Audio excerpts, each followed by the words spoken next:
Welcome to Let's Set Your Table, the food service and hospitality podcast that brings you the experts, trending news, and product reviews from across the industry. So grab a chair with your hosts and join us as we set your table.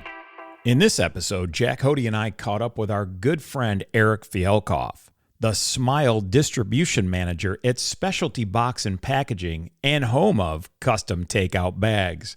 Eric is a great partner of ours at the Hode Group. He's an expert in custom logo and takeout packaging and is a huge asset in the disposables industry.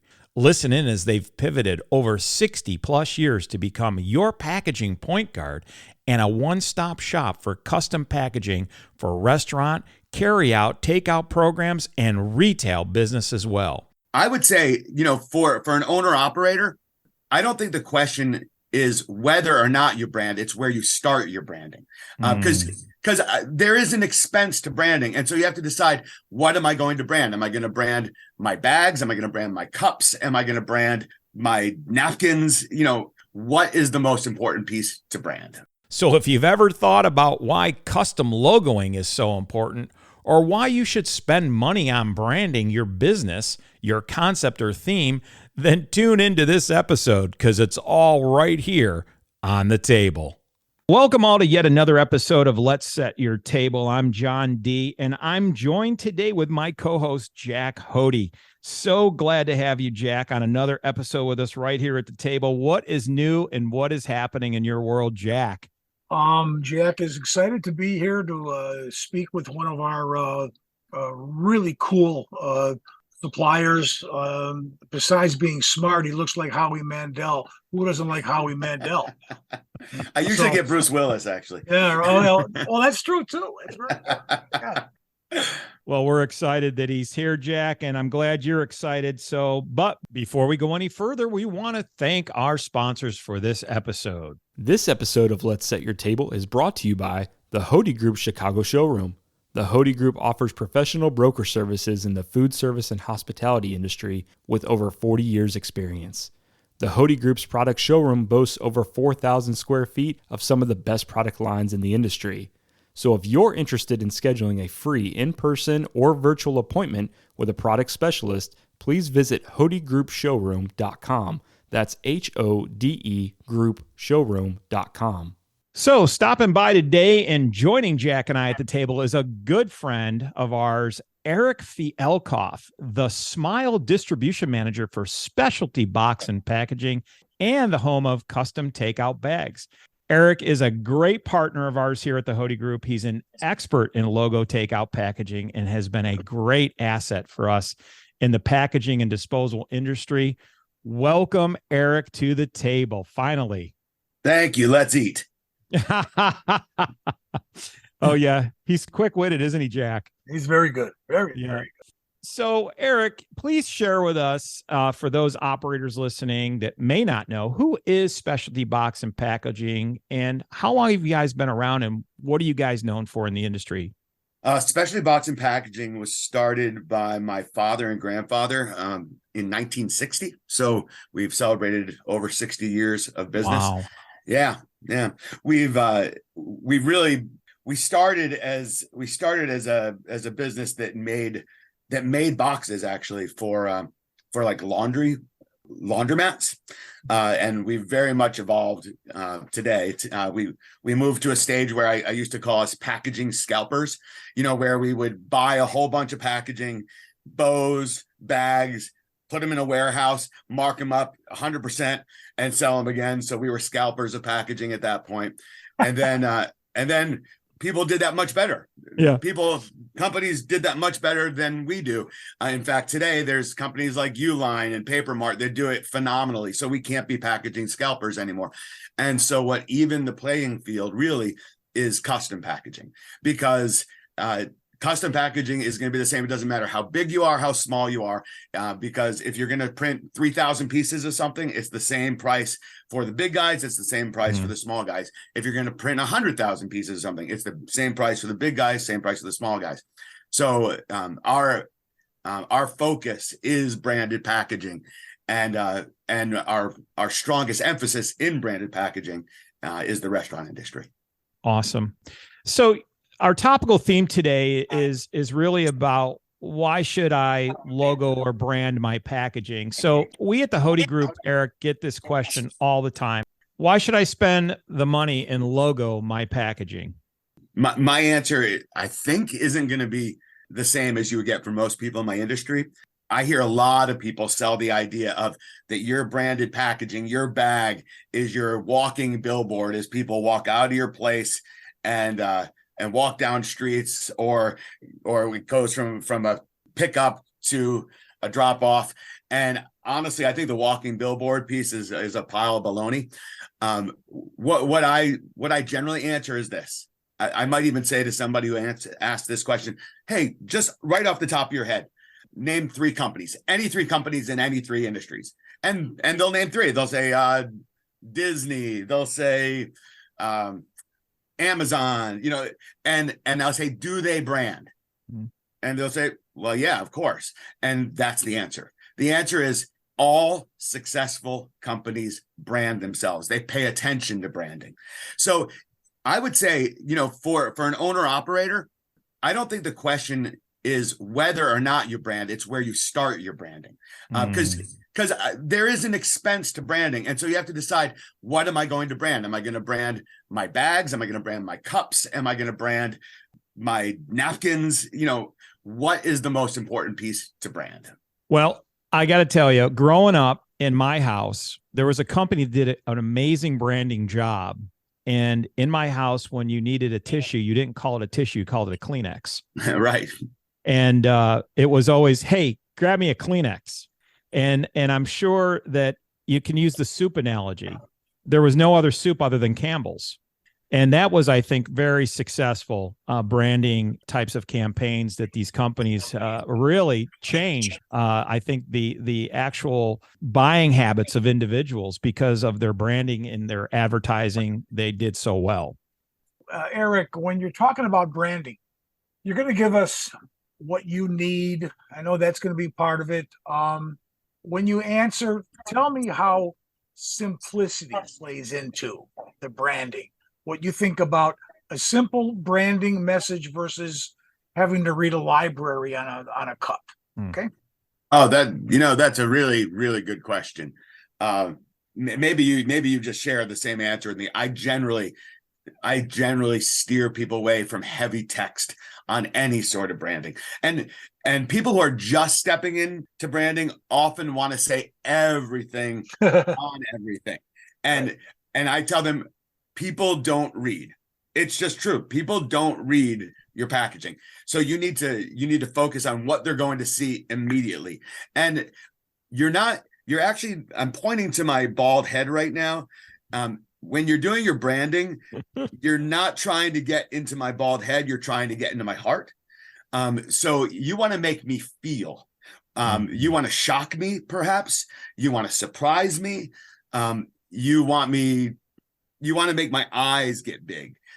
You don't want me to take a bag and put it close to my face and get all the details as I'm reading your bag like I am a book. Yeah, Eric, if I may, I think what you're saying, and I think a good word to encapsulate this part of your message is you want to make a quick impact.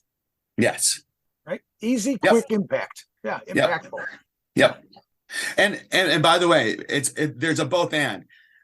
With branding, you want to make a quick, instant impact, but then you also want to have a long-term impact. Like one of the things that we did with Specialty Box is I wrote a monthly blog, and part of that monthly blog, the only goal of that blog was that when somebody thought about packaging, that they would think about me. And the thing is, I never wrote about packaging. I helped people laugh. I made people think a little bit. Generally, what I wrote, you didn't have to scroll down a whole lot to read it. But I can't tell you how many times people would reply to that blog months later and then say, hey, I need bags. So there's a wider picture that they become familiar with you. So you want the instant impact, but you also want to breed familiarity and comfort and recognition. Absolutely. Yeah. I met with an operator last week in the Nashville, Tennessee market. These people are just clamoring to get logo products, and they want to logo everything. And I had to really stop and think about that for a moment. Like, as I said to the operator, what are your customers going to remember? They're going to get this bundled packaging, and we're glad to help you do all this. But what's going to go in the trash immediately, and what's going to have some shelf life to it, that they're going to remember your brand? And I'll tell you what we came down to. We know that anything with fog, which has fats, oils, and greases, are going to go, even though you logo it or we brand it, it's going to go in the trash. But what was going to be left was that custom takeout bag that probably would have a little bit of shelf life. So is that like one of your number one sellers for customers looking to do packaging and custom packaging, Eric?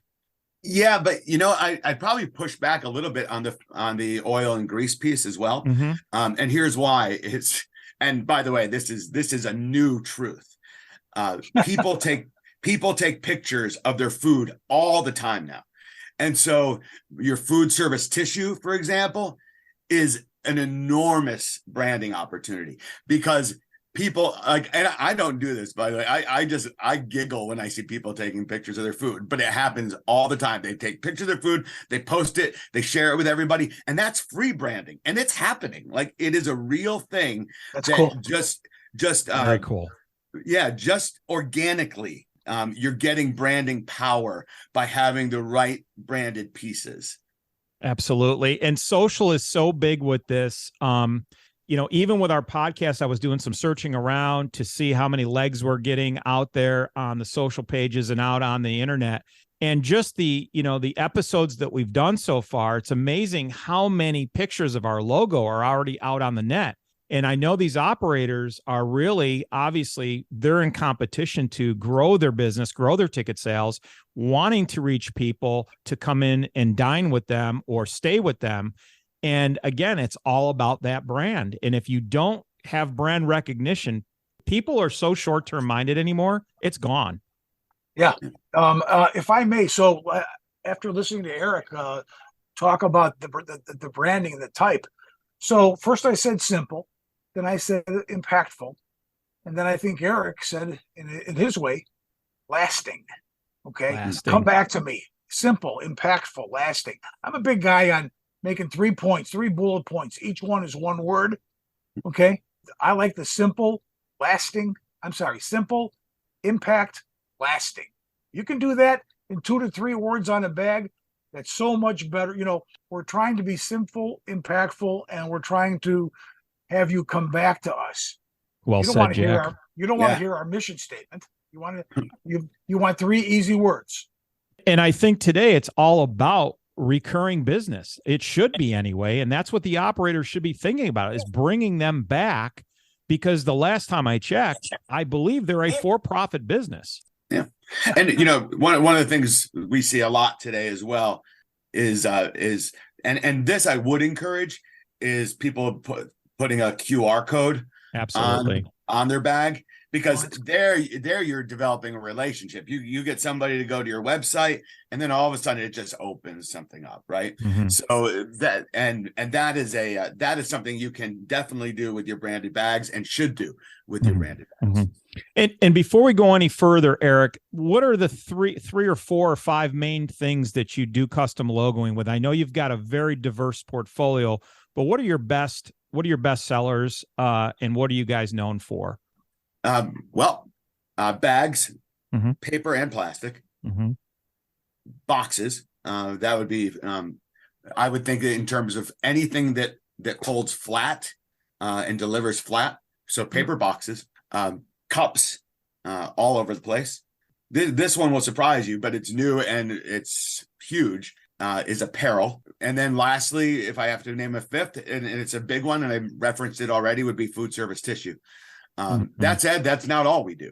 And I guess if we're talking about specialty box at all, that's kind of one of the nice things in working with the Hode Group and with specialty box, is that we can do all of that. So it kind of functions like a one-stop shop. versus having to find one place for tissue, one for bags, one for apparel, one for cups. So, Eric, if I may, do you still swear by you're in the boutique supplier? Because you're adding categories as I'm listening to you, okay? Yeah. And that's great because, boutique people, who need 3,000 versus 33,000 of an item, maybe they want to do a tissue. Maybe they want to do that tissue in a bag, okay? Maybe they want to use a box lunch box, okay? So in concept, boutique, because we can do low minimums. Yeah. But don't let that limit your thinking regarding what we can offer you for a complete branding strategy. Right. And generally, when I connect with an owner operator, I'm asking a lot of questions because, when I met you guys years ago, I introduced myself as a packaging point guard. And I said, you toss me the ball and I know where to throw it. And so, for example, when somebody comes to me with a shopping bag, a need for shopping bags, let's say paper shopping bags, I have four, at least. No, I have more than four programs. I have a program in the United States, a program in Europe, a program in South America, a program in India. I have short run programs. I have the long run programs. Mm-hmm. And so I do a lot of deducing. It's like, what do you need? And I ask a lot of questions about usage, and people shouldn't be afraid of usage questions because I never ask a usage question to determine whether you're big enough to work with or you're too small, because that really doesn't exist. Great point. We like working with large customers, or we like working with small customers. I ask usage questions because it helps me take the ball and put it toward the right program.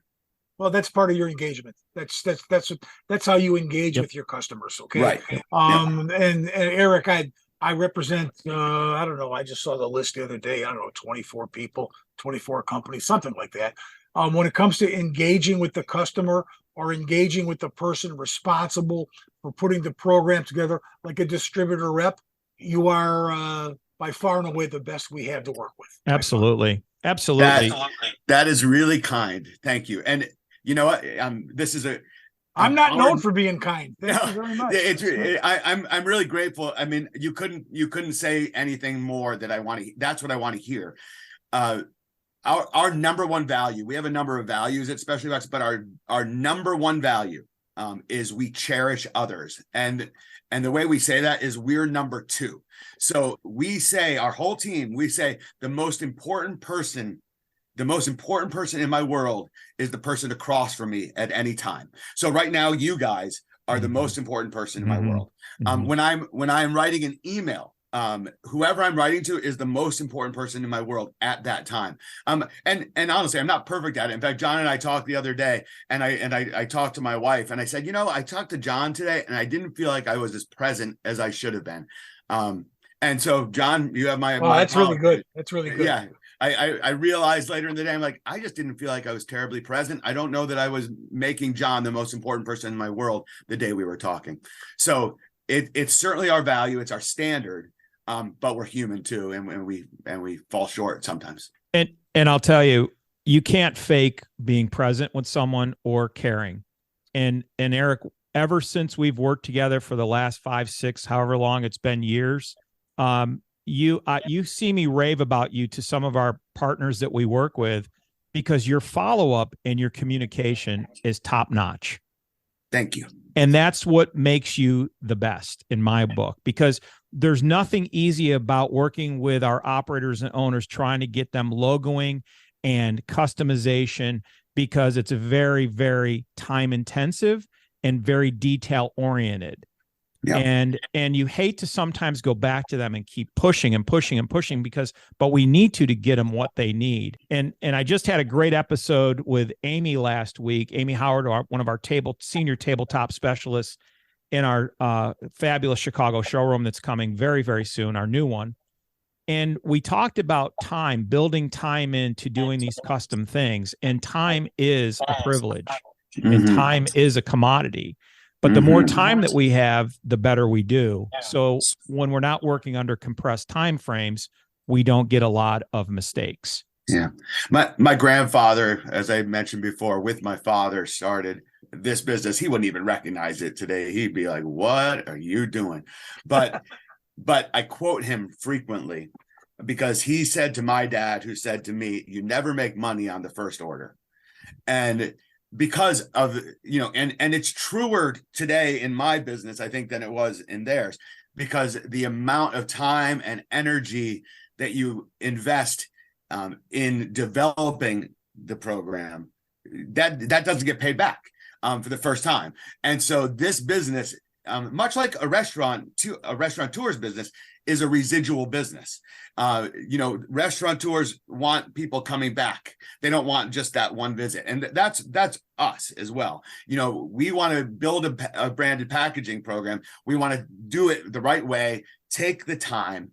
And then in the future, when you need it again, then it's just like, hey, we need 100 more cases. Hey, we need 100 more cases. And it's that easy.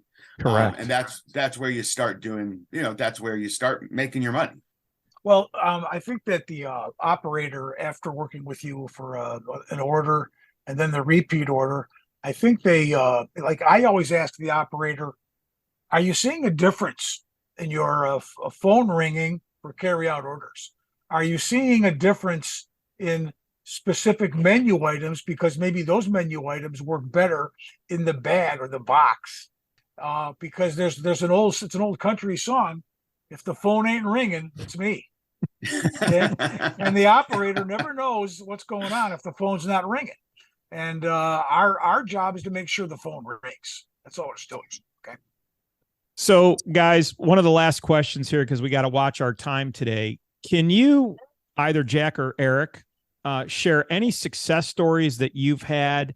I know there was some mention of a possible story that started bad but ended up really good. So can either one of you shed a little light on that, and to like how the packaging bundle should work? Take it away, Fialkoff. Sure. Yeah. And so Jack and I had done some business together, and there was a customer and a distributor who was very unhappy with the end result, because the end user was unhappy with the end result.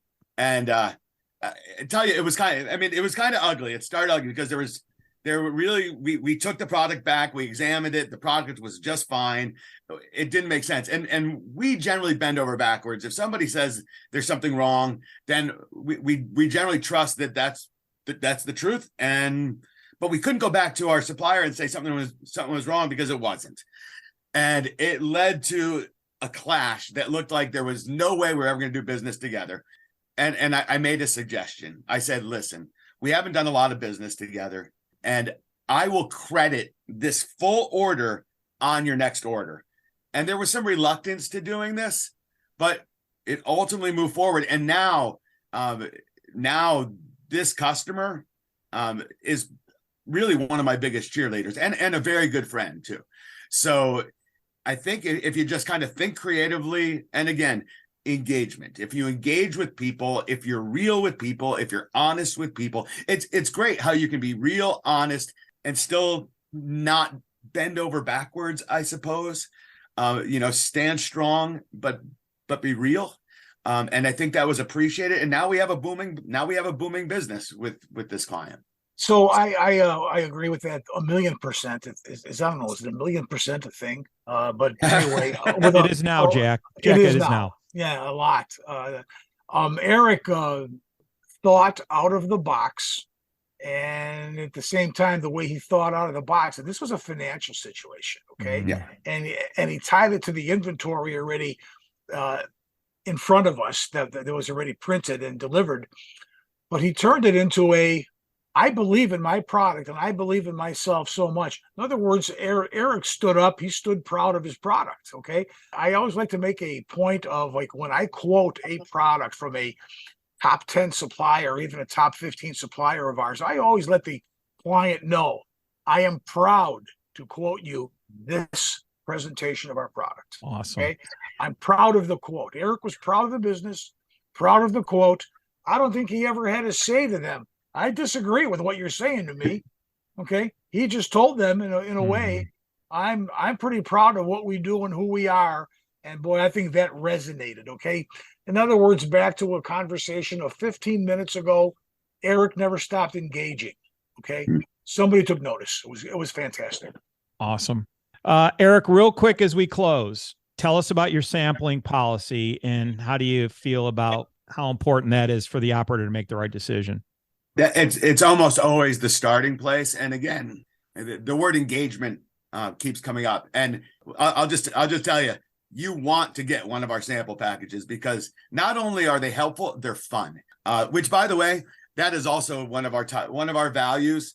Another of our values at Specialty Box, we have about 8 values. I already told you our number 1 is we cherish others. We're number 2, but we also have a value that we call we surprise, and our samples will surprise you.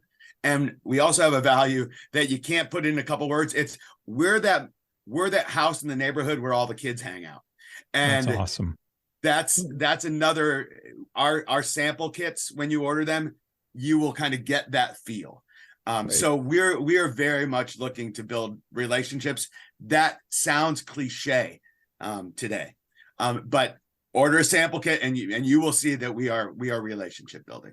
I think they're more playful than they are serious. I really think so. They are. Yeah. They are. Well, Jack, he is the Smile distribution manager. Yes, he is. Come on, Jack. Yes, that's true. Well, we're gonna have to leave it right here, guys. This was a great episode today, and we're just so grateful to have you, Eric. Thank you for stopping by the table today and being with us. It's always a great time. But that's all the time we have for you today, folks. If you'd like to reach any of us here at the Hode Group or Eric Fialkoff at Specialty Box, please check out our show notes for our contact information attached to this podcast. Also, please like, follow, and share the Let's Set Your Table podcast. And if you're so moved, we would be grateful if you leave us a positive review on Apple, Google, or Spotify. We'd also encourage you to leave us a comment, feedback, or questions or topics that you have an interest in or would like us to discuss in future episodes. We'll see you again next time, right here at the table. Please join us again for another episode of Let's Set Your Table. If you would like more information, samples, or would like to consult with the Hode Group, you can visit them at thehodegroup.com. That's HODE group.com.